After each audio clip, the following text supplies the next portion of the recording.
To start out here, we have Wunjo in reverse. So this is for grounding the reading. It looks like there is some negative situation or negative energies. There's like this submergence into like kind of a feeling of hell almost. Just so much negativity, toxicity.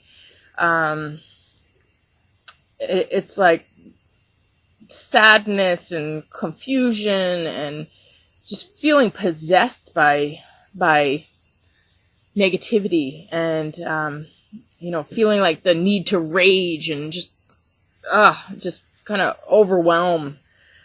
And it could even be like some type of bipolar thing where there's like this back and forth where there's negativity and then also just like totally impractical, delusional positives too. It's like just things very, very much imbalanced here.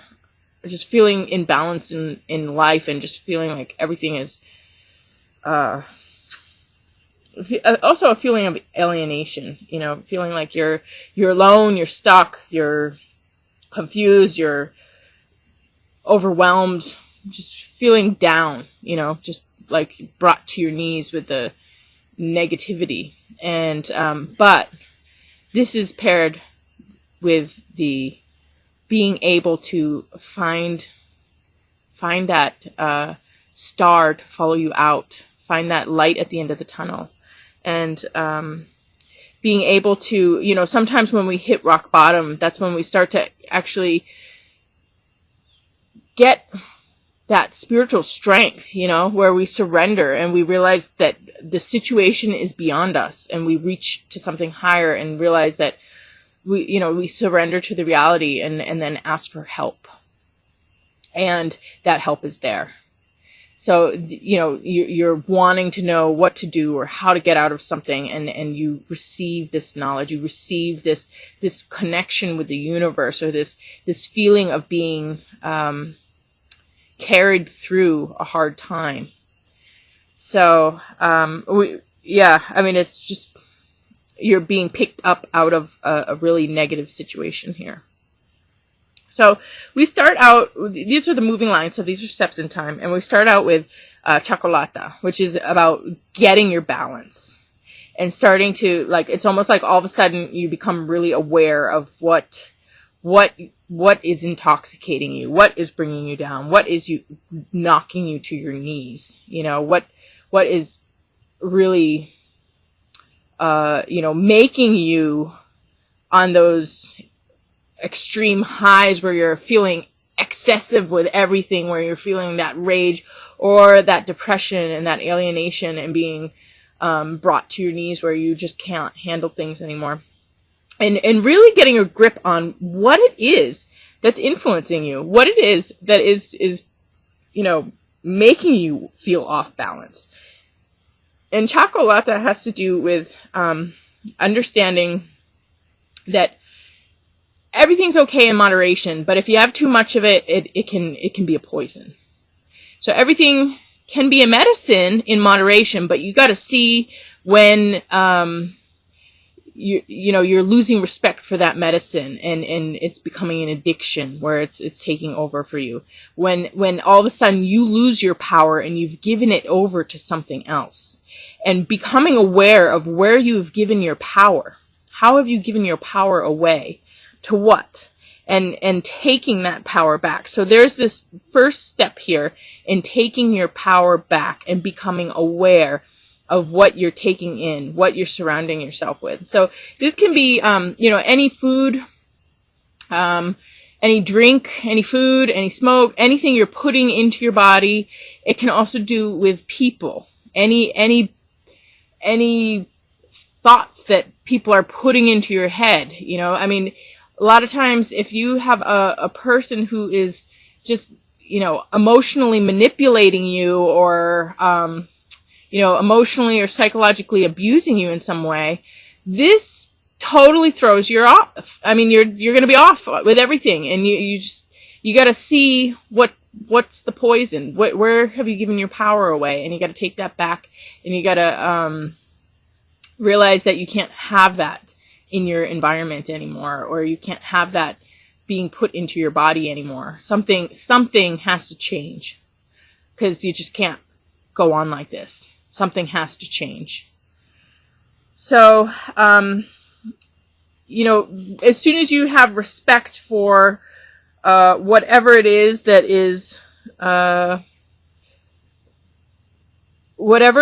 you feel that you need, or you feel that you're powerless over, all of a sudden you're gonna realize that you don't need it, and you have your own power, and it will help you to it's like you gain your own strength, you gain your own footing, and you start to moderate your intake of anything into your body, or anything into your mind, or into your energy system.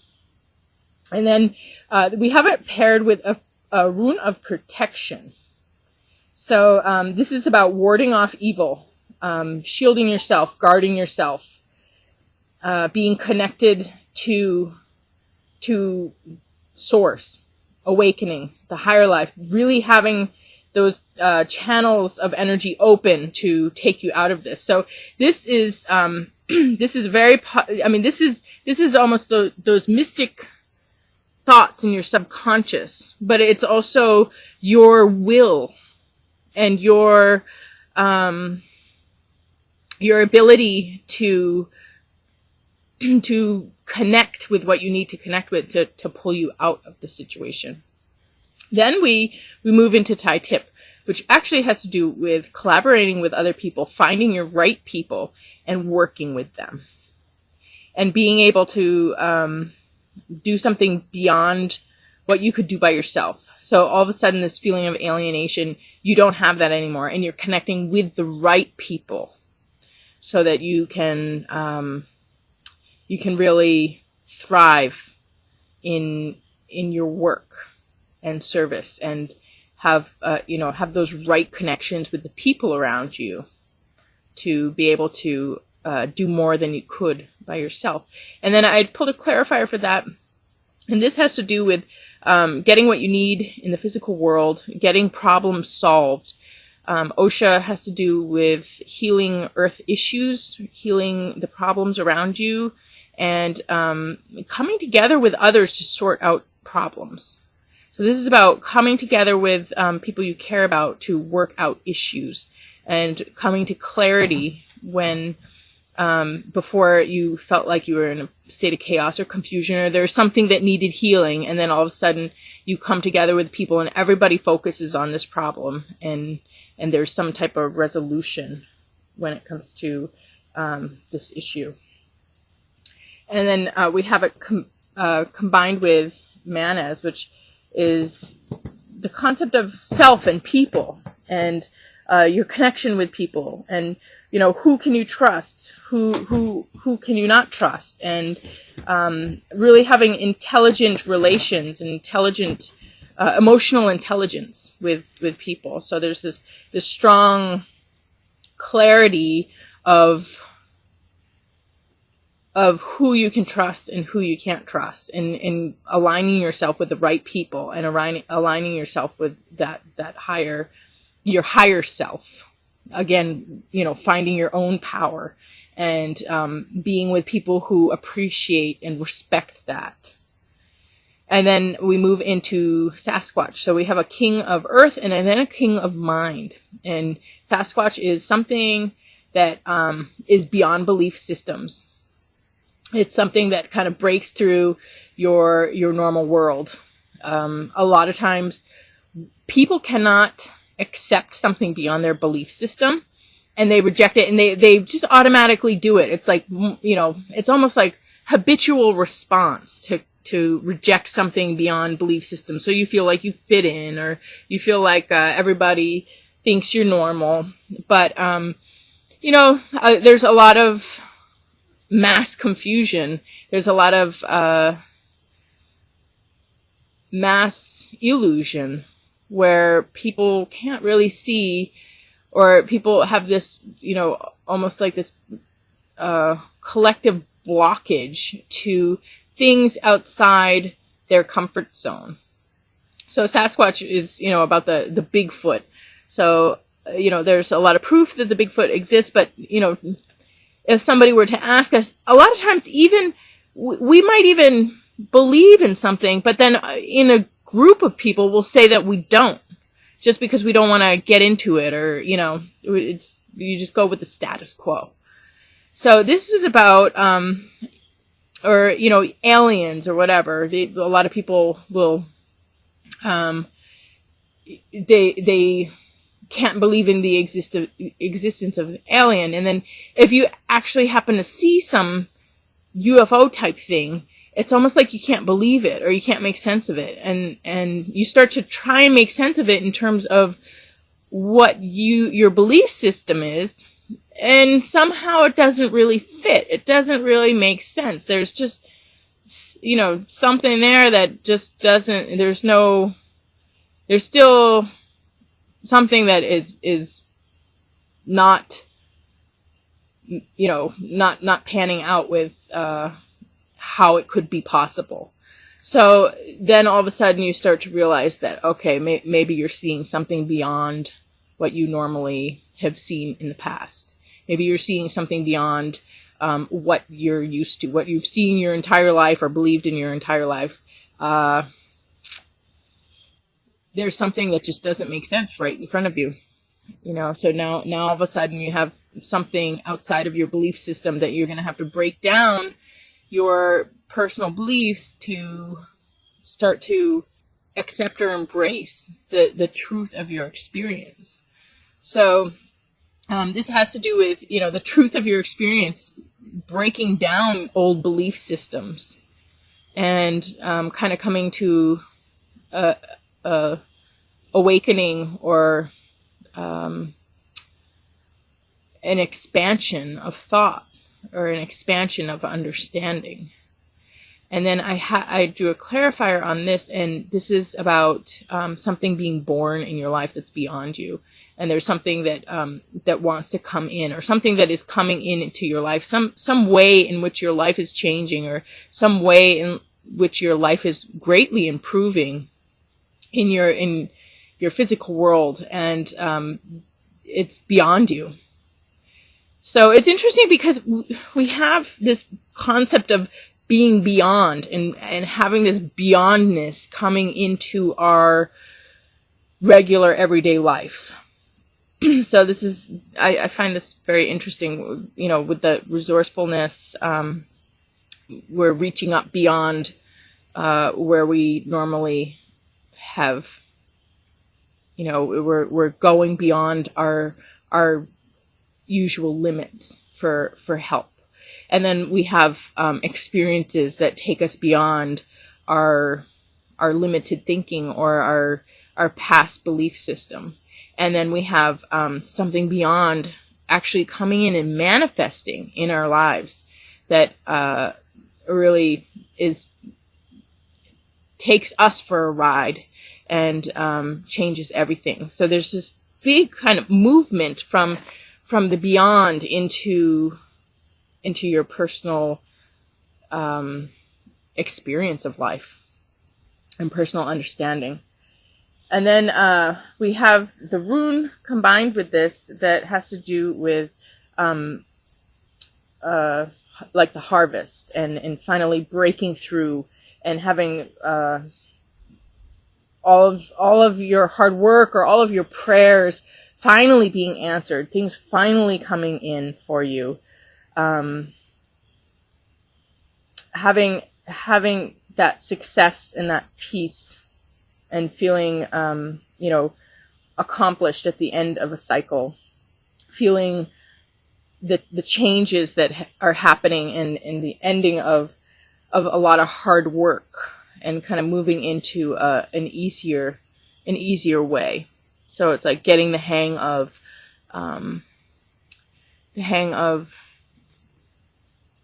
a life that you haven't been living. You know, that a lot of times it's hard for us to get into the groove of something new. It's hard for us to break habits and become strong without addictions. It's hard for us to form new habits and, you know, all of a sudden find that strength to start doing something that you haven't been doing before. So we have this movement into a new cycle here, and having that strength to move into that new cycle, combined with you know, having our thoughts change and having our physical life change. So we have a lot of changes after kind of getting a grip on things here, and then having the right connections with people, and then again having something beyond us coming in and answering our prayers and being kind of being that miracle we've been waiting for from the universe. So there's a lot of stuff. I mean, this one has to do with people being there for you, but most of this is, you know, coming from beyond, coming from your own connection to the universe, kind of all of a sudden kicking in and making things work for you. So then we have what is healing, and then we have this change in your life. So again, this big change here, and finding something that you love so much that you have to revolve your life around and change things for. It's like when you have a baby, you have to change your whole life. I mean, when you get pregnant, you know, everything has to change. You got to, because, you know, either you do that or you don't accept the responsibility of your life or the things that you care about. So it could be, I mean, this is Little Red Amore, which is the reason I ended up getting a chicken flock, and then changing the course of how I do oracles, changing the course of how I express the importance of connecting with nature. And it you know, the chickens really did change the course of my life, even though they're just chickens. I still saw the value of them, and I love them, and I really changed my life to embrace them, because I felt that there was such an important love and message and experience about the chickens that is really important for people to learn about, and something important for me to keep and cherish and, you know, acknowledge as sacred. So as you embrace this new thing in your life, and it might change your career, it might change your course of plans, but or it might just alter them in some way. But there is this shift and change, this death and rebirth in your planning for life, and what you the way you live day to day, where you have to do what you need to do for what's important. I mean, it's like if you don't do this, you just don't feel good about yourself. So you gotta do this, and you gotta make your life good for whatever this is that is coming in. So you have a healing around this. So which means that there is something already in your life, but now you're getting the strength to really embrace this change, and you're really kind of accepting the fact that this is a part of your life now, and you need to make space for that and make plans with that in mind. And I drew a clarifier on that, and it's just about shaking things off, purifying yourself, getting into a positive space, and getting rid of all that toxicity and negativity, becoming calm and pure. So this is lavender. Lavender cleanses the skin, it cleanses the aura, and you shake things off and come back to yourself, where there's nothing kind of taking away from the sense of who you are. And then the rune here, combined with that has to do with inheriting property, inheriting a home, or inheriting